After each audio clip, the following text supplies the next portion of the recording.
चलिए, good morning students. तो हम लोगों ने प्रीवियस क्लास में जो लाइट चैप्टर है, लाइट चैप्टर से हम लोगों ने डिस्कस कर लिया था रिफ्लेक्शन, राइट। रिफ्लेक्शन हमने डिस्कस किया। रिफ्लेक्शन में हम लोगों ने मिरर के सारे केसेस डिस्कस कर लिए, राइट। अब जो आपके लाइट चैप्टर में अगला पार्ट है वो है रिफ्रैक्शन।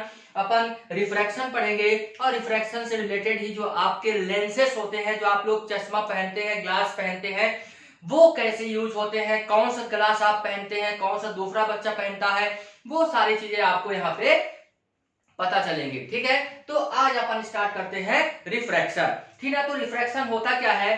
जब आपने प्रीवियस क्लास में पढ़ा था बेटा, तो आपने पढ़ा था रिफ्लेक्शन। तो आपने बोला था कि सर जब कोई भी लाइट जब किसी भी मीडियम से टकरा के रिटर्न हो जाए उस मीडियम को बोलते हैं रिफ्लेक्शन। मींस अगर मैं बोलूं बोर्ड, तो बोर्ड से एक लाइट आएगी और लाइट से क्या हो जाएगी, रिफ्लेक्ट हो जाएगी, तो इसको मैं क्या बोलूंगा, रिफ्लेक्शन। क्या बोलूंगा, रिफ्लेक्शन, जो हम लोगों ने मिरर में पढ़ लिया था, राइट।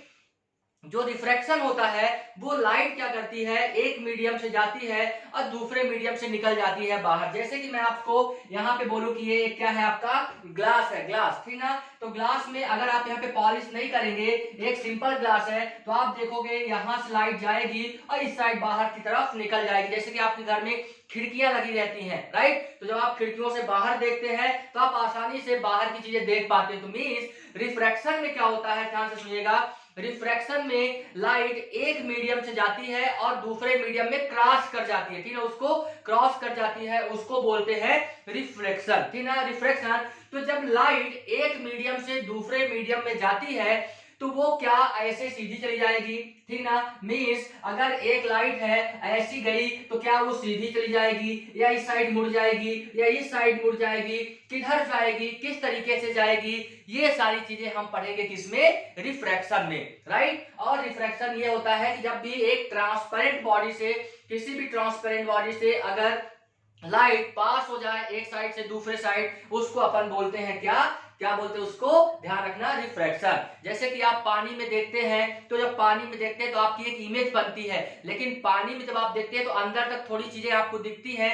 इसका मतलब जो लाइट है वो उसमें पास हो रही है। जैसे आप कांच में देखते हैं, ग्लास में, तो कौन से ग्लास में जो खिड़कियां लगी हुई हैं, जिसके साइड पेंटिंग नहीं की गई, जैसे आप देखते हो आपके घर में जो कांच लगा होता है उसके पीछे साइड क्या पॉलिश कर दिया जाता है, तो लाइट उससे जाती है, टकराने के बाद रिफ्लेक्ट हो जाती है, लाइट पास नहीं हो पाती इस प्लाट से उस प्लाट। बट जैसे आपके घर में खिड़कियां लगी हैं तो आप जब देखते हैं तो आसानी से इस प्लाट से उस प्लाट दिख जाती है। तो वही सारी चीजें कैसे दिखती है, क्या रीजन है, क्या वो सीधी चली जाती है कि इधर टेढ़ी हो जाती है, किस साइड हो जाती है, ये सारी चीजें अपन इसमें रिफ्रैक्शन में पढ़ेंगे, ठीक है। चलिए, उससे पहले एक चीज और देख लेते हैं रिफ्रैक्शन में, ध्यान देखिएगा बेटा। एक्चुअल में जब आप लोग पानी में देखते होंगे, तो एक कोई भी अगर मान लीजिए कॉइन आपने डाल के रखा है तो थोड़ी सी ऊपर दिखता है, थोड़ी सी वो क्या दिखता है, ऊपर। एक्चुअल में ऊपर वो दिखता कैसे है ये समझिएगा। मान लीजिए कि आपका ये ग्लास है, ठीक ना, ये आपका क्या है, ग्लास है, और इस ग्लास के सरफेस को मैं ऐसे कर दिया, ठीक ना। यहाँ पे मैंने एक कॉइन रखा, यहाँ पे एक मैंने कॉइन रख दिया, और यहाँ पे आपकी आंख है जो कि इस कॉइन को देखने की कोशिश कर रही है, ठीक ना। आसानी से देखिए, जब कोई भी ऑब्जेक्ट तभी दिखता है जब उससे लाइट क्या हो, उसमें टकराए और रिफ्लेक्ट होके वो मीट करे। मैंने आपको लेंस मिरर में पढ़ाया था कि जब दो रिफ्लेक्टेड लाइट मीट करती है, जिस पॉइंट पे मीट करती है उसी पॉइंट पे आपका क्या बनता है, इमेज फॉर्म होता है, राइट। तो मैंने बोला कि ये एक आपका क्या है, आपका ये एक बाउल है जिसमें कि एक कॉइन रखा हुआ है।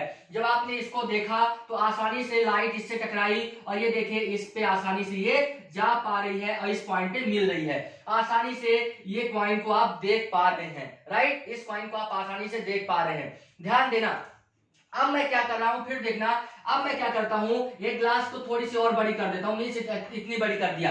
तो अब जो ये लाइट आपकी आंखों तक जा रही थी वो लाइट अब आपकी आंखों तक नहीं पहुंच पाएगी। क्यों? क्योंकि इस ग्लास के सरफेस से टकरा जाएगी और कहीं इधर चली जाएगी, राइट। अब आप जब आप इसको देखोगे तो ये अब आपको नहीं दिखेगी, राइट, ये आपको अब नहीं दिखेगी। लेकिन आप क्या करोगे बेटा, आप क्या करोगे, इसमें थोड़ा सा पानी डालना स्टार्ट करोगे। जैसे आप पानी डालोगे, इसमें पानी भरना स्टार्ट कर देंगे, जैसे पानी भरना स्टार्ट कर देंगे तो एक्चुअल में क्या होगा, जो ये लाइट जा रही थी, ध्यान देखिए, जो ये लाइट जा रही थी अब ये आंखों तक नहीं पहुंचेगी, बट इससे जो ये कॉइल है इससे केवल एक लाइट नहीं जाएगी, बहुत सारी लाइट जाएंगी। तो जो लाइट ऐसी जा रही थी, ध्यान देना, जो लाइट इस तरीके से इधर जा रही थी, अब क्या करेगी, वो पानी से निकलने के बाद वो थोड़ी सी बेंड हो जाएगी, थोड़ी सी बेंड हो जाएगी, ये लाइट इधर जाएगी और बेंड हो जाएगी। तो ये आपको जब दो रिफ्लेक्टेड रे एक जगह पे मिलेंगी तो वहां पे आपका इमेज फॉर्म हो जाएगा, राइट। दिस मीन्स अब ये लाइट जो इधर रिफ्लेक्ट होके गई है तो अब यहाँ पे आंख पे पहुंच रही है तो ये आपको दिखने लगेगा। लेकिन किस पोजीशंस पे दिखेगा, ऐसे तो दिखेगा नहीं कि ये बेंड होके लाइट यहाँ दिखेगी। एक्चुअल को आंख को क्या लगेगा कि जो ये आंख है ये कहाँ पे है रखा ऑब्जेक्ट, ये ऑब्जेक्ट ये इस पोजीशंस पे रखा हुआ है, मीन्स जो ये कॉइन है ये इस पोजीशंस पे रखा है।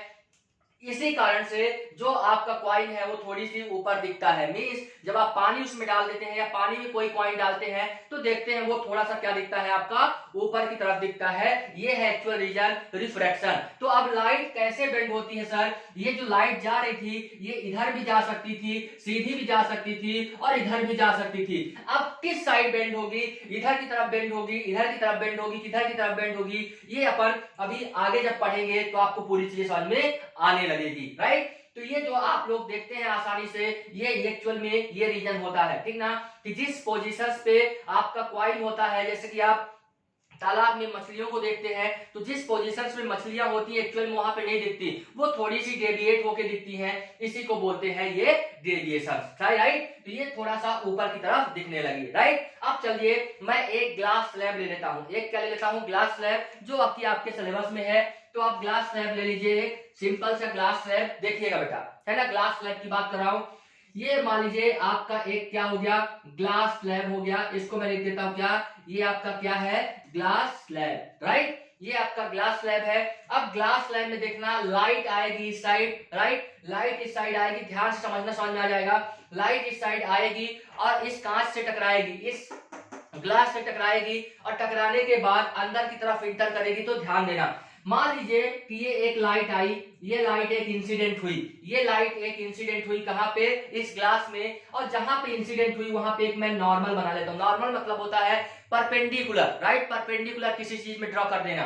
तो अब ये मैंने एक नॉर्मल बना लिया। अब देखिए ध्यान देना, लाइट की एक प्रॉपर्टी क्या होती है कि लाइट हमेशा टाइम की पंक्चुअल होती है, मींस जितने टाइम में उसको इतना रास्ता क्रॉस करना है, मान लीजिए आपको इस लाइट को यहां से इस पॉइंट से यहां पे जाना है, ध्यान देना, तो ये अगर यहां से यहां जाएगी तो आसानी से आराम आराम से टहल के जाएगी, आराम आराम से। मान लीजिए इसको यहां से यहां तक जाने में 2 मिनट टाइम मिल गया, कितने मिनट, 2 मिनट, ये आराम आराम से 2 मिनट पहुंच जाएगी। लेकिन अगर मान लीजिए ये इस रास्ते से आएगी, मान लीजिए इस रास्ते से आएगी, तो अब ये अपनी स्पीड अपने आप बढ़ा लेगी, अपनी स्पीड अपने आप बढ़ा लेगी और घटा लेगी, राइट, समझिए। तो अब इसको 2 मिनट में ही, लेकिन यहाँ पे ये पहुंचेगी यहां से यहां 2 मिनट में ही, तो अपनी स्पीड को क्या कर लेगी, बढ़ा लेगी। तो समझना अब एक चीज, तो अब लाइट यहां से ऐसे इस पे टकराई, अब जैसे ही ये हवा है और ये कांच है, तो आप जानते हैं कि यहाँ पे लाइट की स्पीड थोड़ी सी ज्यादा होगी और यहाँ पे लाइट की स्पीड कम होगी, क्योंकि यहाँ पे ये डेंसर मीडियम है। तो इसको ऐसा भी बोल सकते हैं कि ये है आपका रेयरर मीडियम, ये है आपका रेयरर और ये आपका कैसा है, डेंसर। तो डेंसर मतलब जिसमें डेंस हो, लाइट जब जाएगी, जैसे कि आप ऐसा समझ सकते हो कि जैसे आप गाड़ी चला रहे हो रोड में, तो अगर रोड में भीड़ बहुत ज्यादा है, क्राउड बहुत ज्यादा है, तो आपको धीरे धीरे गाड़ी चलाना पड़ेगा, और अगर क्राउड कम है तो आप स्पीड से निकल जाएंगे।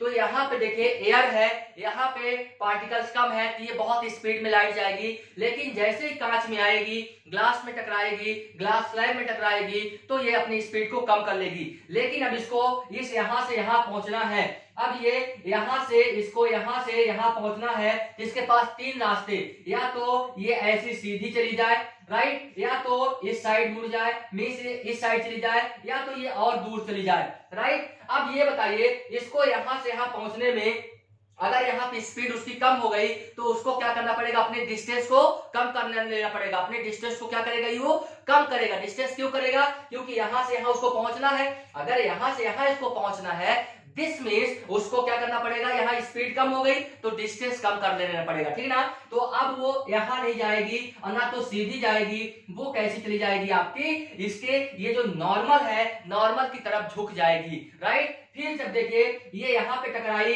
और अब यहाँ पे ये टकराई, ठीक ना। अब देखिए ये वाला डेंसर मीडियम है और फिर एयर में आ रही है, तो अगेन अब इसके पास सफिशिएंट टाइम होगा तो इसकी स्पीड बढ़ जाएगी। तो जब स्पीड बढ़ जाएगी तो ये नॉर्मल से क्या जाएगी, इसको जाना चाहिए था ऐसे, बट ऐसे न जाके ये नॉर्मल से दूर जाएगी, राइट। तो आप दो चीज याद रखोगे, जब भी आपकी इमेज रेयर से, ध्यान से रखना, जब आप हमेशा इमेज जो आपका रे है वो अगर रेयर मीडियम से डेंसर मीडियम में जाती है, अगर आपकी रेयर मीडियम से डेंसर मीडियम में जाती है तो हमेशा टूवर्ड्स द नॉर्मल जाती है। कहाँ जाती है बेटा, टूवर्ड्स द नॉर्मल की तरफ जाती है। कैसा जाती है बेटा, नॉर्मल की तरफ। ये नॉर्मल है, देखिए नॉर्मल की तरफ जाएगी हमेशा। जब भी रेयर से डेंसर की तरफ जाएगी तो हमेशा किधर की तरफ जाएगी, ध्यान देना, नॉर्मल की तरफ जाएगी। और जब भी ये डेंसर से कहां पे जाएगी, डेंसर से रेयर मीडियम पे जाएगी तो हमेशा ध्यान रखना अवे फ्रॉम द नॉर्मल। कैसे जाएगी,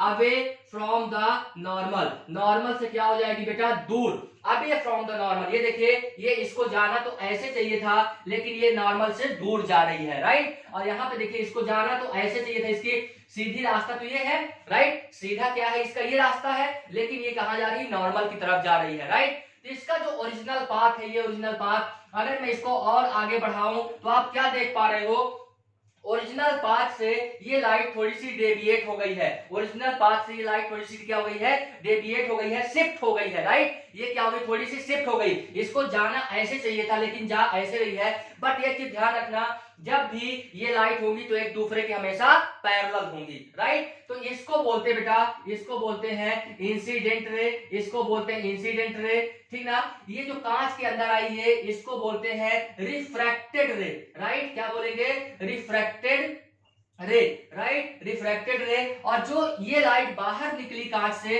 इसको बोलते हैं इमर्जेंट रे। क्या बोलेंगे, ध्यान देना बेटा, इसको बोलेंगे इमर्जेंट रे, राइट। मींस जो कांच से बाहर आई उसको बोलते हैं इमर्जेंट रे, राइट। अब देखिए जो ये ओरिजिनल पाथ था, ये इसका ओरिजिनल पाथ था इस लाइट का, ये ऐसे आई, ऐसे सीधी निकल जाती, जैसे कि एयर में जाती है तो एयर में ऐसे सीधी निकल जाती है। तो ये एक्चुअल में अगर कांच नहीं होता, ग्लास नहीं होता तो ये ऐसे सीधी निकल जाती, बट ग्लास होने के कारण ये यहाँ पे शिफ्ट हो गई। तो ये जो यहाँ से यहाँ तक का डिस्टेंस होता है, ये परपेंडिकुलर डिस्टेंस, इस शिफ्टिंग को बोलते हैं, ध्यान दीजिएगा, लेटरल शिफ्ट। इसको क्या बोलते हैं, लेटरल शिफ्ट, या इसको क्या बोल देते हैं, आप हमेशा याद रखेंगे, लेटरल डिस्प्लेसमेंट। क्या बोलते हैं इसको, लेटरल डिस्प्लेसमेंट, या तो लेटरल शिफ्ट बोलेंगे या तो लेटरल क्या बोलेंगे, डिस्प्लेसमेंट बोलेंगे। मींस अगर ये ओरिजिनल पाथ से जितना परपेंडिकुलर डिस्टेंस डेविएट हो गई है, ओरिजिनल पाथ से परपेंडिकुलर डिस्टेंस जो डेविएशन हुआ उसका, उसी को बोलते हैं लेटरल शिफ्ट। क्यों, क्योंकि ये इसका ओरिजिनल पाथ था और ये इधर जाके थोड़ी शिफ्ट हो गई, राइट। तो अब आपको इसमें केवल आपको तीन चीजें याद रखना है। क्या याद रखना है कि जब भी कोई लाइट रेयर मीडियम से, ध्यान से, रेयर मीडियम से डेंसर मीडियम में जाएगी, रेयर मीडियम से डेंसर मीडियम में जाएगी, हमेशा टुवर्ड्स द नॉर्मल की तरफ शिफ्ट होगी। ध्यान रखना, जब भी रेयर मीडियम से डेंसर मीडियम में जाएगी तो किधर की तरफ जाएगी, नॉर्मल की तरफ जाएगी। और जब भी डेंसर मीडियम से रेयर मीडियम में जाएगी तो 100% अवे फ्रॉम द नॉर्मल जाएगी। ये आपको पता होना चाहिए। जैसे कि मैं एक एग्जांपल आपसे बोलूं बेटा, कि ये मान लीजिए कांच है, ये ग्लास है और इस ग्लास से एक लाइट जा रही है बाहर। मान लीजिए ये कांच से ऐसी आई और यहां से ये बाहर जा रही, तो मैं यहाँ पे एक नॉर्मल ड्रॉ करता हूं। तो आप देखिए ये डेंसर मीडियम है और ये रेयर मीडियम। जब भी डेंसर मीडियम से रेयर मीडियम में जाएगी तो क्या होगी, अवे फ्रॉम द नॉर्मल, मतलब नॉर्मल से दूर जाएगी। तो इसको जाना चाहिए था ऐसा सीधा, लेकिन सीधा न जाके ये नॉर्मल है, नॉर्मल सीधा ये दूर चली जाएगी। हमेशा ध्यान रखना, जब भी रेयर मीडियम से डेंसर मीडियम में जाएगी, रेयर से डेंसर, तो नॉर्मल की तरफ जाएगी, और जब डेंसर से रेयर की तरफ जाएगी अवे फ्रॉम द नॉर्मल जाएगी। पहली पॉइंट। दूसरा पॉइंट आप याद रखेंगे कि जो ओरिजिनल पाथ से जो शिफ्टिंग हुई है उसको बोलते हैं लेटरल शिफ्ट। आपके एग्जाम में कई बार आया हुआ है कि लेटरल शिफ्ट किसको बोलते हैं, तो आपको पता होना चाहिए। अब देखिए ये इंसिडेंट रे है तो ये क्या हो जाएगा, इंसिडेंट एंगल हो जाएगा। ये क्योंकि रिफ्लेक्टेड लाइट है तो इसका क्या हो जाएगा, रिफ्लेक्टेड एंगल, तो मैं इसको आर बना दिया। अब ये इमर्जेंट है, ये रे कैसी है, इमर्जेंट, तो मैं इसको कौन सा एंगल ले लिया, ई ले लिया, इमर्जेंट एंगल। अब आप ये बताइए बेटा कि ये दोनों लाइन पैरेलल हैं। ये दोनों लाइन क्या है? पैरेलल है। आपको अगर दो लाइन दिया रहता है पैरेलल, और ये क्या कहलाती है? उसकी ट्रांसवर्सल। अगर कोई दो पैरेलल लाइन है और उसकी एक लाइन कोई कट करे, उसको बोलते हैं ट्रांसवर्सल। और आप बोलते हैं बेटा ये जो एंगल है वो इस एंगल के अंदर बराबर होगा। मीन्स अगर ये एंगल 1 है, एंगल 2 के बराबर होगा। Angle 1 is equal to angle 2। क्यों होगा आप जानते हैं? यस, टेल मी जल्दी। Yes, alternate interior angle. ये क्या होते हैं? Alternate interior angle. ऐसे जो ये वाला एंगल है वो इस एंगल के बराबर होता है, इसको क्या बोलते हैं? Tell me. Yes, alternate exterior angle. तो मैं जो बात कर रहा हूं, जो ये वाला एंगल है और जो यहाँ पे एंगल बनेगा ये आर, तो ये दोनों इक्वल होंगे। इसका मतलब ये अल्टरनेट इंटीरियर एंगल देखिए, ये आपकी दोनों पैरेलल लाइन हो गई, एक ये नॉर्मल और एक ये नॉर्मल, और ये इसका ट्रांसवर्सल हो गया। तो ये वाला एंगल इस एंगल के बराबर होगा, तो ये वाला जो एंगल है वो इस एंगल के बराबर होगा। इसको बोलेंगे अल्टरनेट इंटीरियर एंगल। मींस ये एंगल इक्वल हो जाएंगे। ऐसे सिमिलरली जो ये आई है और जो आपका ये ई है, ये दोनों इक्वल हो जाएंगे। Means angle I is equal to angle E हो जाएगा अल्टरनेट एक्सटीरियर एंगल। ये एंगल और ये एंगल, ये और ये अल्टरनेट एक्सटीरियर एंगल। तो ये दोनों एंगल क्या हो जाएंगे? इक्वल। ये भी आप इसको अच्छे से याद रखेंगे, हाईली इंपॉर्टेंट है, राइट। तो ग्लास स्लैब अगर आपको आता है तो आप ग्लास स्लैब आसानी से लिख सकते हैं और बना सकते हैं। आपको इसमें केवल 3 पॉइंट पे ध्यान देना है। पहला पॉइंट, जब भी कोई रे इंसिडेंट होगी रेयर मीडियम से डेंसर मीडियम में, तो टूवर्ड्स द नॉर्मल जाएगी। जब कोई रे डेंसर मीडियम से रेयर मीडियम जाएगी तो अवे फ्रॉम द नॉर्मल जाएगी। ऐसे ही सिमिलरली जो एंगल ऑफ इंसिडेंट है वो 100% एंगल ऑफ इमर्जेंट के बराबर होगा। क्लियर? तो इस तरीके से आपने रिफ्रैक्शन पढ़ लिया और रिफ्रैक्शन में आपने ये पॉइंट पढ़ लिए। अब इसके बाद अपन कुछ लॉ ऑफ रिफ्रैक्शन होते हैं तो वो भी समझ लीजिए, राइट। लॉ ऑफ रिफ्रैक्शन क्या होता है बेटा? ये समझ लीजिए। लॉ ऑफ रिफ्रैक्शन क्या होता है ये भी आप पढ़ लीजिए थोड़ा सा। तो लॉ ऑफ रिफ्रैक्शन क्या कहता है? देखिए, लॉ ऑफ रिफ्रैक्शन कहता है आपका law of refraction. Law of refraction, आपने लॉ ऑफ रिफ्लेक्शन पढ़ा था, लॉ ऑफ रिफ्लेक्शन पढ़ा था, और आपने पढ़ा था कि जो इंसिडेंट एंगल है आफ्टर रिफ्लेक्शन बराबर होंगे, हमेशा इक्वल होंगे। यहां पे हमेशा याद रखना, पहला लॉ कहता है कि जो आपका सरफेस है, मींस जो इंसिडेंट रे है और रिफ्लेक्टेड रे है, ये हो गई इंसिडेंट रे, ये हो गई रिफ्लेक्टेड रे, और ये हो गया नॉर्मल। ये तीनों एक ही प्लेन में होना चाहिए। जैसे मैं ये बोल दूं कि ये हमारा एक प्लेन है बोर्ड, तो ये तीनों एक ही प्लेन में होना चाहिए, राइट। ये होता है पहला लॉ ऑफ रिफ्लेक्शन। और दूसरा लॉ ऑफ कहता है कि जो एंगल ऑफ ये इंसिडेंट है, मींस एंगल ऑफ इंसिडेंट, वो कभी भी इक्वल नहीं होगा एंगल ऑफ रिफ्लेक्टेड के। जो रिफ्लेक्शन आपने पढ़ा था, रिफ्लेक्शन, वहां पे एंगल ऑफ इंसिडेंट इक्वल था, ये इक्वल था किसके? रिफ्लेक्टेड एंगल के। बट रिफ्रैक्शन में कभी भी जो एंगल ऑफ इंसिडेंट होगा वो एंगल ऑफ रिफ्लेक्शन के इक्वल नहीं होगा। तो पहला रूल क्या कहता है? पहला रूल कहता है कि इंसिडेंट रे और नॉर्मल और रिफ्लेक्टेड रे तीनों एक ही प्लेन में होंगे। और दूसरा लॉ क्या कहता है कि जो इंसिडेंट एंगल है वो हमेशा रिफ्लेक्टेड एंगल के इक्वल कभी भी नहीं होगा, राइट। तो इस तरीके से हमने रिफ्लेक्शन से रिलेटेड छोटी छोटी चीजें पढ़ लिया। अब थोड़ी सी इसी में और समझिए बेटा। अब मान लीजिए, और इसी को क्या बोलेंगे, एक चीज और है इसमें एंगल ऑफ रिफ्लेक्शन में, इसमें याद ध्यान रखना, ये तो होगा नहीं। और इसी में बोलता है, आप ध्यान दीजिए कि मान लीजिए कि एक रे यहां से गई और यहां से ऐसे रिफ्लेक्ट हो गई, ये आई हो गया, ये आर हो गया। ऐसे ही दूसरी रे आई, मान लीजिए कि इन दोनों के बीच का ये, अरे यहाँ पे नहीं आ रही है, यहाँ ये आई है, ठीक ना, ये आई है। ये मान लीजिए यहाँ से 30 से आई और यहाँ रिफ्लेक्ट हो गई 60 से। अब मान लीजिए और यहाँ पे ये 60 आ गया, और ये जब रिफ्लेक्ट हुई तो ये कितना आ गया? 30। ऐसे ही मान लीजिए और कोई रे है जो कि मान लीजिए 45 से आया और फिर रिफ्लेक्ट होके 45 पे चली गई, राइट। तो सेकंड लॉ और क्या कहता है? क्या कहता है कि sine of incident, sine of, sine मतलब ये साइन थीटा कॉस थीटा जो ट्रिग्नोमेट्री में पढ़ते हो, तो sine of incident divided by sine of reflected, sine of incident divided by sine of reflected is equal to इसका मतलब, ये मान लीजिए इसको I1 इसको R2 ले लूं तो I1 R1 is equal to इसका अगर मैं बात करूं तो sine of I2 divided by sine of R2 is equal to, इसकी बात करूं